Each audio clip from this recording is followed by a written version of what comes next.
I Okay. really Were enjoyed. you nervous, I bet, huh? Oh, absolutely. I was really enjoyed putting it together and doing the work for it.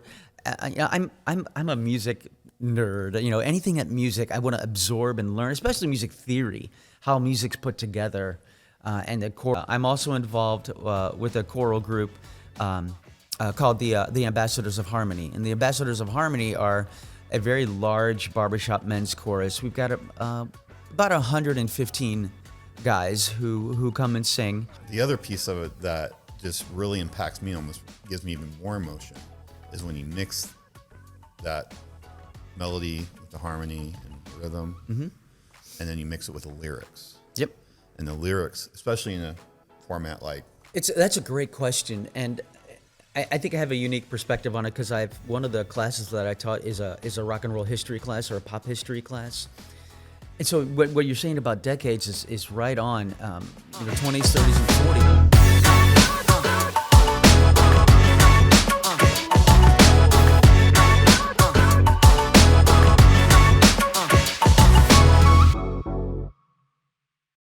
So this is Vibe Your Vibe. I'm in St. Louis, and I have with me a very interesting gentleman, Marc Strathman. He's a musician that's very talented. He does quite a few different things within the area of music.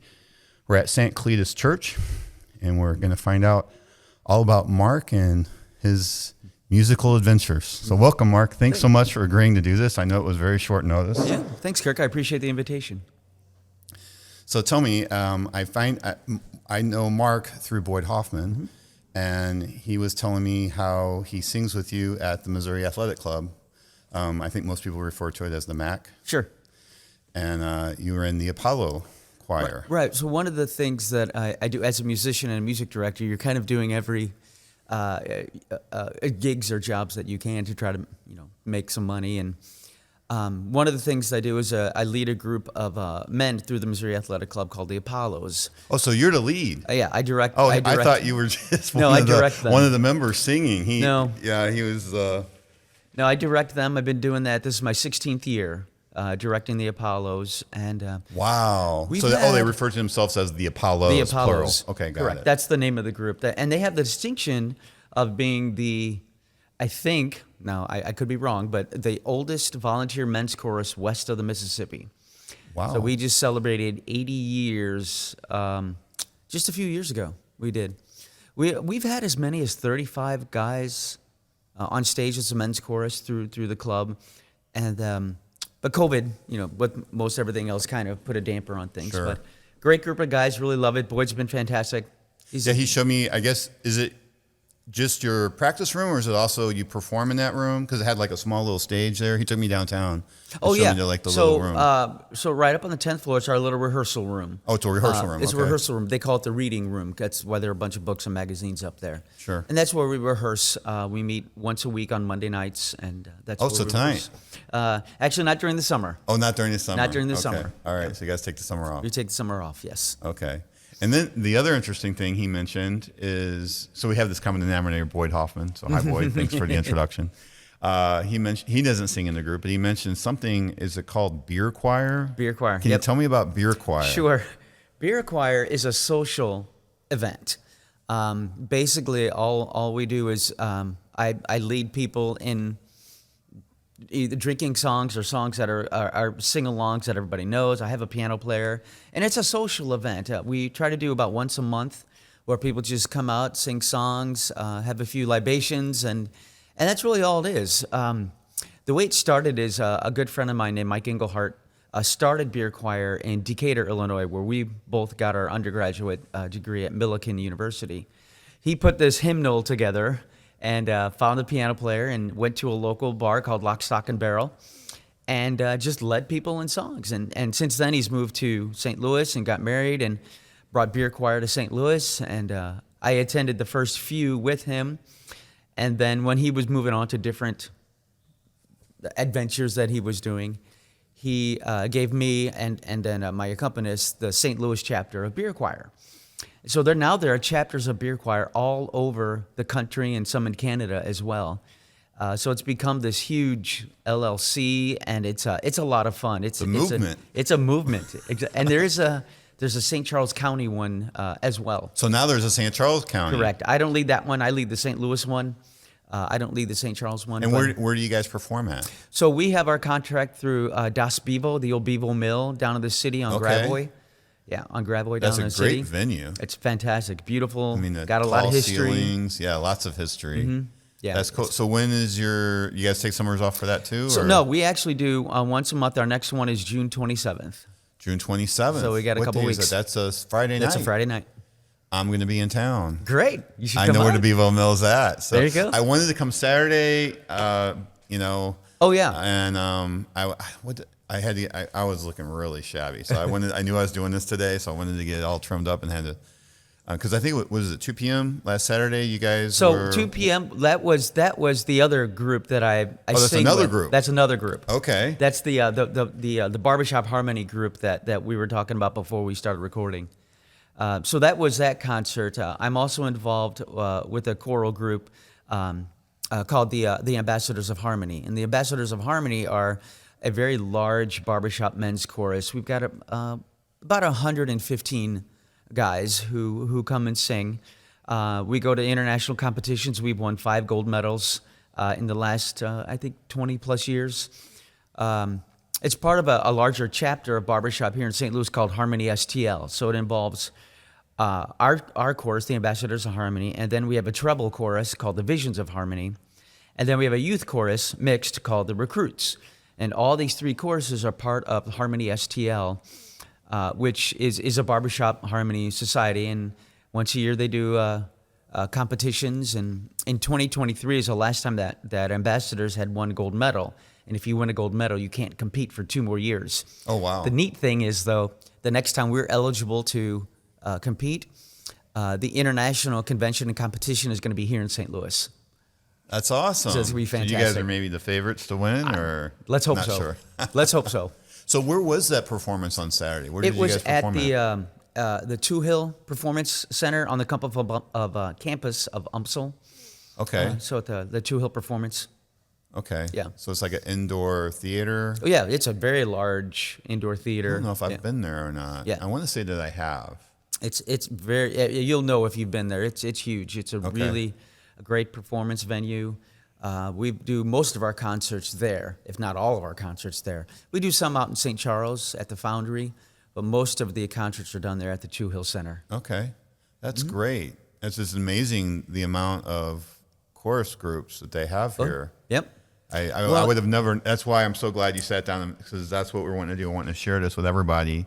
Yeah, there are what's out there available in St. Louis, because there's a lot of choral groups here in the St. Louis area that people can get involved with. There's professional groups, there's semi-professional, there's community groups.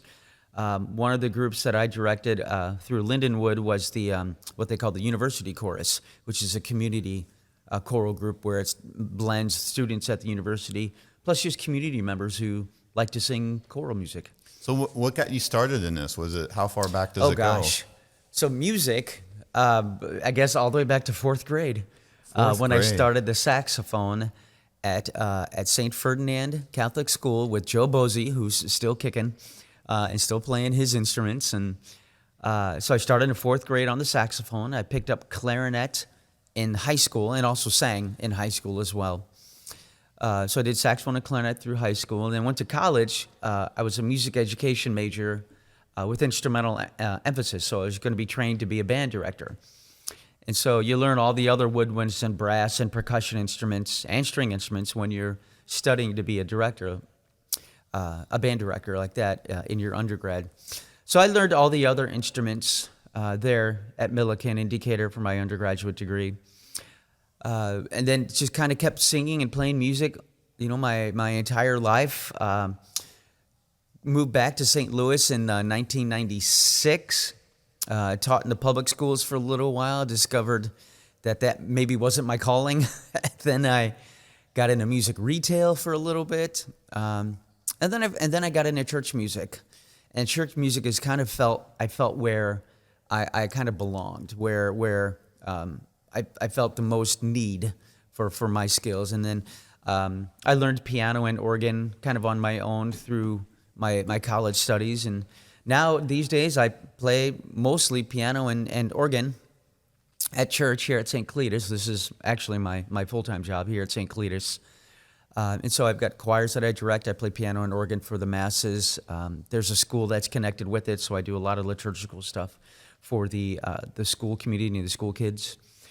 So I mean, music ministry is actually a really big part of the overall ministry of a church absolutely. program. Absolutely. I think maybe, It's you know, probably you go to church and you sit in the pew and you sing the songs, but there's a lot of stuff and a lot of things going on in the background to put all this together. It's probably the largest ministry in any church, I would think. As far as the people that are involved with it and whatnot. Right. I've got I would say about 75 people that I directly have to kind of manage through this program. Mm-hmm. Yeah. It's interesting. But to continue talking about it, when I got into church music, I kind of felt the nudge to study more about choral conducting. So I got my master's degree in choral conducting. Oh, wow. Where did you get that at? I got it at Southern Illinois University, Edwardsville. Okay, SIUE. SIUE. So that's where I got my master's in choral conducting. And then I just wanted to learn more and be the best equipped that I can. So I was pursuing my doctorate in sacred music. So I have my doctorate in sacred music with an emphasis in choral conducting as well. Oh, wow. Yeah, so there's a lot. Well educated. Yeah, where did you get your doctorate degree in? So the school is called the Graduate Theological Foundation. It's a continuing education program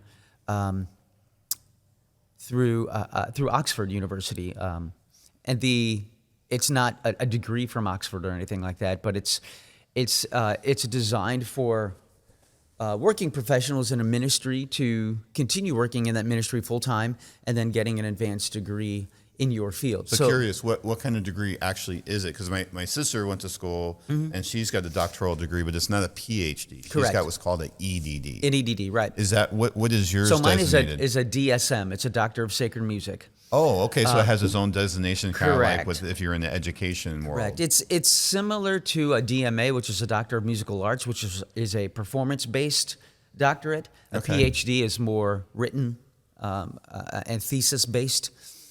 So mine's more performance-based because my doctoral recital was a choral concert, and so that was part of your program. You had to put this concert on, and it had to go.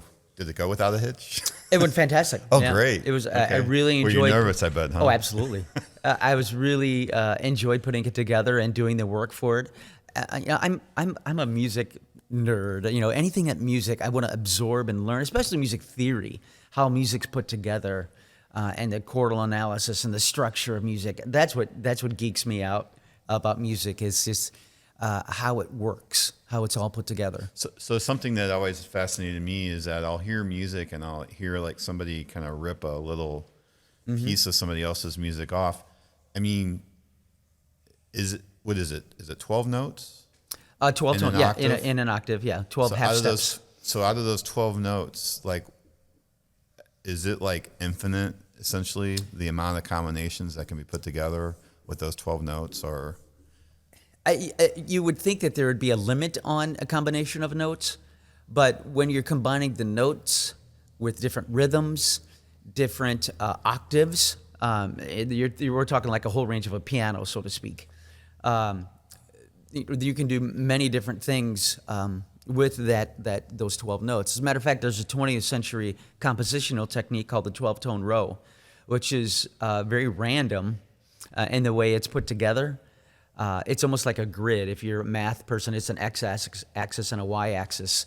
And then you just kind of randomly put notes up there and you match them up. And so there, to answer your question, no, there's not a limit to what you can do with it, but you really can't take what somebody else did either as well and put it and claim it as your own. Obviously, that's copyright infringement. So is there, like you had all these theory classes, so you know, you hear some music and it just sounds so good to your ear, and then you hear other one and it's like fingernails on a chalkboard. Do you guys dive into that, to like what makes the human brain and ear sure. combination go, oh, this is so wonderful, and this is just horrible. I mean, I just love Mozart, you know, and I'm not really a big time classical guy, right? But I don't know if there's anybody that just would just hate listening to Mozart. Right. It just sounds so awesome. So to answer your question, there are obviously each of us has our own tastes in what we like to listen to in music. I like to listen to a lot of jazz. I love the classical music, like you said. I also love classic rock. Yeah, EDM. That kind EDM in there. that kind of stuff. I love listening to that stuff. I just like absorbing it. So everybody has got their own tastes in music. I think obviously I don't know, what you consider good music, or what I would consider good music would be maybe two different things. But for me, a chord progression that's pleasing to the ear, a melody that's singable, a person who's singing, or a chorus who's singing that creates good tone, the harmony that's created. For me, let me back up. Music has to have three elements to make music. It has to have melody, harmony, and rhythm. Okay. So it has to have those three elements to create music. So something's missing. That might be what, when you're hearing it, it sounds off. That could very well be, yeah. With those three combinations, melody, harmony, and rhythm, to create music, it's one line would be pleasing to one person's ear, and not so much to another person. It's just whatever that person grew up listening to, whatever their personal tastes are. But if one of those is missing, yes, it could affect the way. I have to admit, there's definitely some music that I'm not a fan of. At the same time, I can listen to that music. Maybe I'm not a fan of it, but I can identify the fact, like, okay, I can appreciate it. Yes. Yeah. There's like a difference, right? You know what I mean? It's like, okay, that's maybe not something I'm going to go to play, but I can listen to it and go, someone worked really hard on that, and that's good music. And I guess that's what I'm trying to say. Yeah, and that's half the battle too. We're trying to, as an educator, we're the students that we teach, maybe less than 1% are going to go to music as a career. But what we want to try and instill people is just an appreciation of it, just like you were explaining, an appreciation of what music is. You're listening to a country piece or whatever, and you think, oh, I'm not much of a country fan, but I can appreciate, the chord progression, the melody. It's pleasing.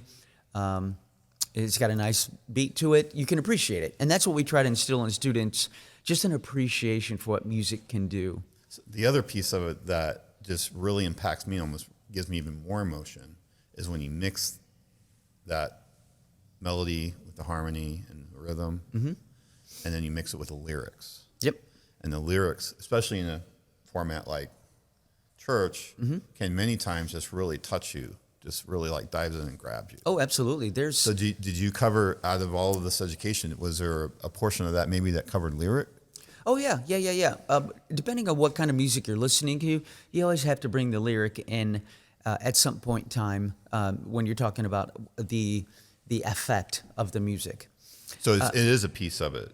Sure, but obviously lyrics, the classics, like we were talking about, like Mozart, there wasn't maybe lyric to it unless it was opera. Right. But if you have melody, harmony, rhythm, and lyric, you take the lyric away, it's still music. Sure. It's still a musical composition. So the lyric itself doesn't create music, but it creates a different depth of emotion. That's what I'm talking about. I love how you depth of emotion. Right. Absolutely. And there are pieces that I sang with the Ambassadors of Harmony that the lyric is so moving, and you're hearing the harmonies, and it's just so gorgeous that I have to stop singing because it's overwhelming, the emotion behind it.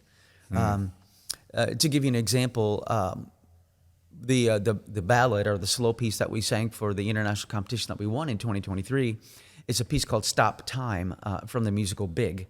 And if you remember the movie Big with Tom Hanks, where he goes to a fortune teller, and fortune teller makes him go older overnight. And so the song "Stop Time" is a mother singing to her son and different aspects of life, of growth. And she's saying, whoa, stop time. This is going too fast. I want you to stay at 2 months old or 2 years old, or you're becoming a teenager. And it's very emotional about the growth aspect of it.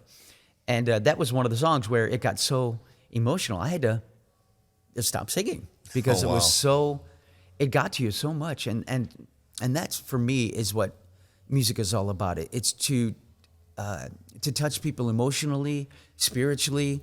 And music has such a profound way of speaking to people and touching people's lives than anything else. Maybe visual art, but for me, the performance aspect of the music, in my opinion, there's nothing else that It's really odd. So we were at a that does it. We were at, I think it was an Alanis Morissette concert Mm-hmm. down in West Palm Beach. So it's got its genre, it's got its fans, right? Mm-hmm. They're playing John Denver on the exit, and everybody's singing it. Oh yeah. Now this is a crowd that's at a lot. I mean, would you have ever thought of making that connection, right? And everybody knew the words in every verse, and everyone's Interestingly singing. enough, "Country Roads," John Denver song, is one of the songs we do in Beer Choir. Oh, okay. Because everybody knows it. It's, toward the end of the night when people have been, having their share of libations. That's one of the songs we kind of end with and gets everybody singing along, and they leave happy, and it's fantastic. It's great Right. seeing all that excitement in the music. Right. So it was kind of, it was like, So yes, I do almost- believe it. It was almost surreal. I'm like, okay, this is really different genre music, Yep. yet Everybody back knows to it. that appreciation. Everybody can Yeah. appreciate Alanis, and then also, but where she's really strong, in my opinion, is the lyric. Oh, absolutely. Yeah. She's one of the greatest lyricists that I can think of. I mean, she's almost a poet in what Sure. she writes in her music. Absolutely. Yeah, and the story, and that's what. Yep. And that's what I'm trying to do here is capture the story. Yeah, I get it. I mean, but the story that's what carries it, right? Oh, yeah, It can't just be words. It has to be a movement of words that communicates some sort of a story and a meaning. Yeah, understood. There's all that aspect is gonna create this emotional response in people, and that's what we're striving for. Whatever kind of emotional response that is, that's what we're trying to affect people with the music. Is trying to get them going. So before we get too far along, I just want to make sure if someone's interested, they're watching this, they may be interested in joining some of these choir organizations. Could you share, like, how would they get in contact? Do you have those contacts? Or Sure. You can share them with me later, and I can put them on the screen. Yeah, but that's probably the best way to do it is Okay. if I can share it with you, and then you can put the information up, because there's going to be different websites for different groups. I can share my email with okay. you as well, and people can contact me if they want. Sure. Either through St. Cletus, the church here, or through my personal email as well, which I'll share with you Okay. when we're done. Yeah. So I don't know. This is a great conversation. I learned a lot This is about fantastic. music. This is great, and I love talking about music. I could talk about music all day. Love it. Oh yeah. Well, I want to end with one thing, and I don't know what you think. So I guess synth is like a new kind of, supposedly new A synth? synth. Oh, synthesizer. Yes. And so I'm in the car with a buddy of mine. He's super into music too. He plays the drums. He's like spent thousands of dollars. Like, he soundproofed his car. I didn't even know people would do that. Like, they took all the panels off, soundproofed the whole car. He's got this special Bluetooth connector to his phone or something, to the amplifier, because it skips all the other nonsense apparently. Oh, interesting. Okay. He doesn't use iTunes. He uses some other thing that has better quality sound. And so he's playing the synth music. He's like, "Oh, isn't it great?" And I'm like, he's like, "This is all new." And I'm like, well, I don't think that's that new. So I pull out my phone. I like, "Here, play this." So I'm playing him some Front 242 and some Nitzareb. I don't know if you're familiar with those bands. I know the names. I'm not that familiar with them. I've heard the names. He's like, "Oh, is that new?" And I'm like, no. It's from the 80s. He goes, "It says 1992. I go, "Read it again." It says it was, what's it called? Remastered in 1992. It wasn't recorded. Recorded in 1992, It was remastered in 19. Probably because I have it on vinyl.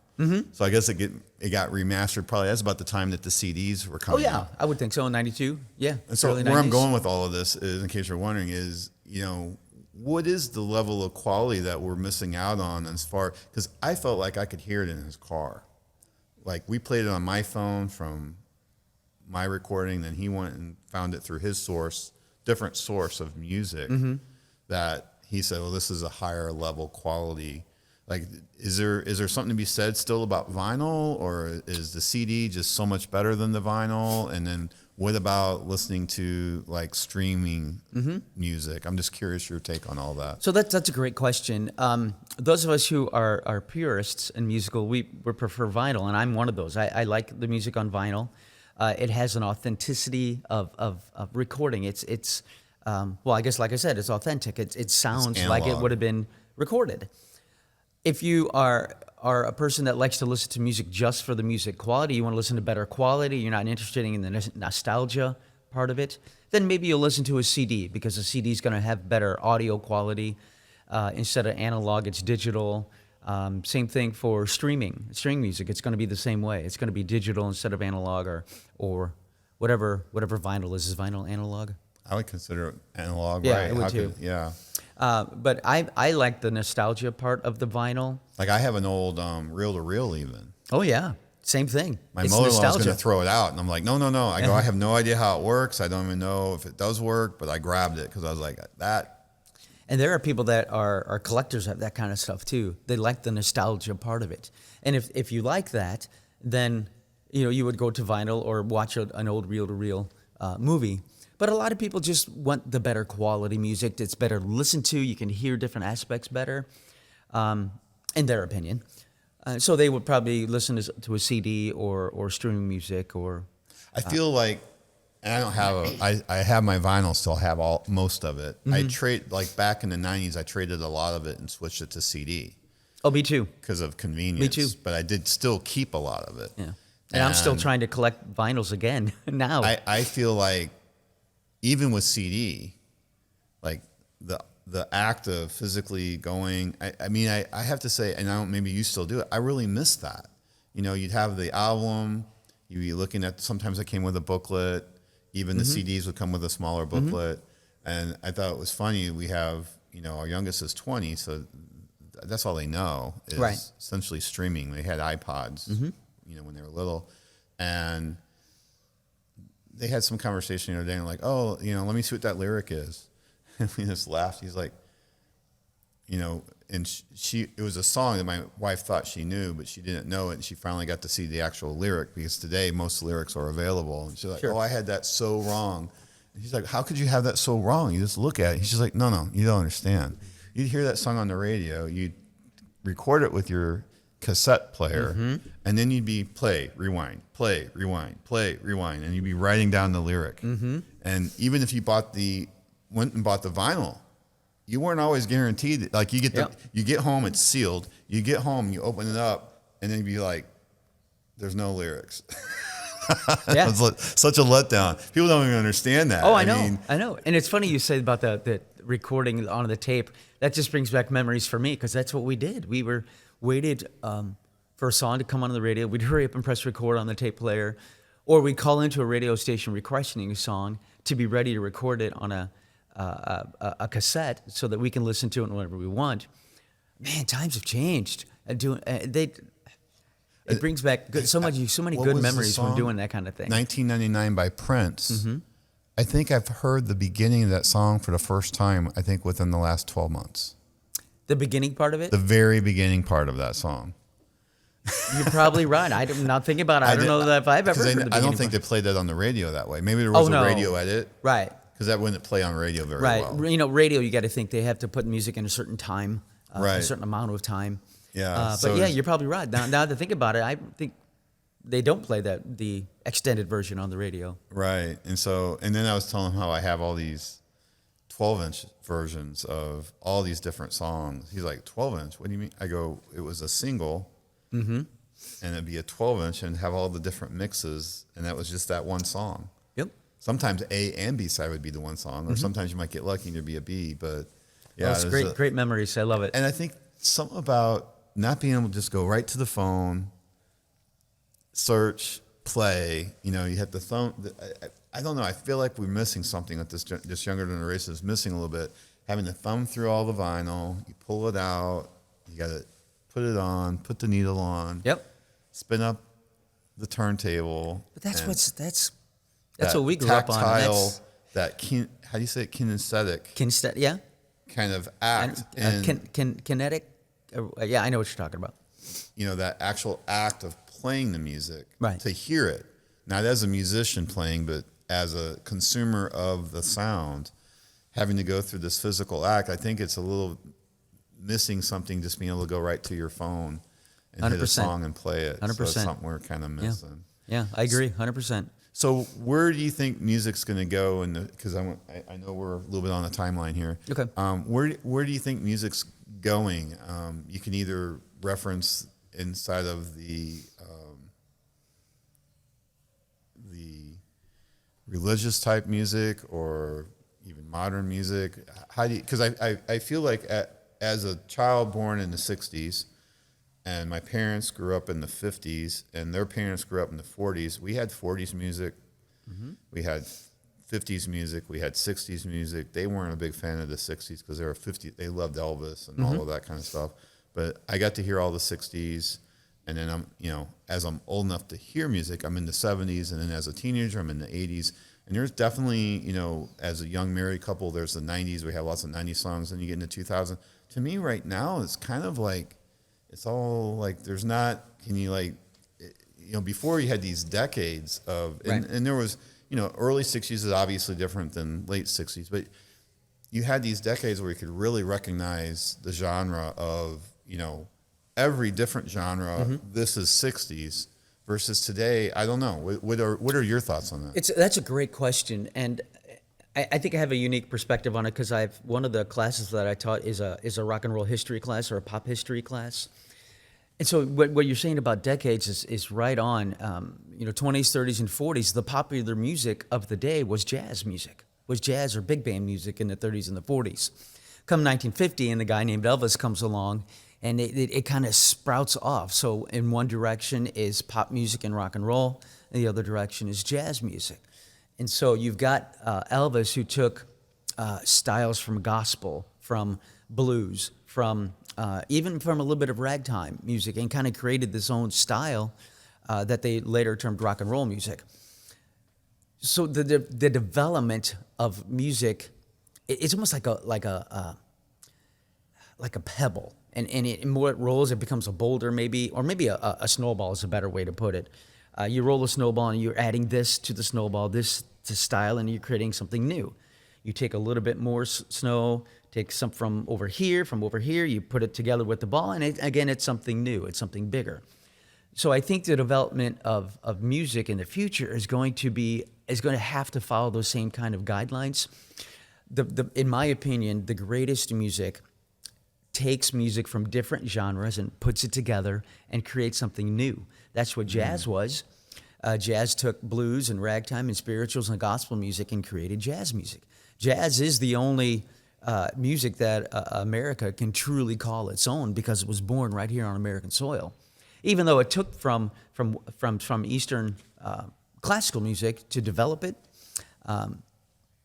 it is truly the music that America can call its own. If we can keep that kind of thing going, where composers, artists, or pop songwriters, whatever, if they can keep, I shouldn't say borrowing, but getting inspiration from other types of music to create something new, that's what's going to be exciting. That's what is going to keep the development of music flowing. These days, it's going to be a lot of technology involved with it. Even going back to the synthesizer combination that you were talking about, synthesizers was big in the 70s and 80s, and it's making a comeback.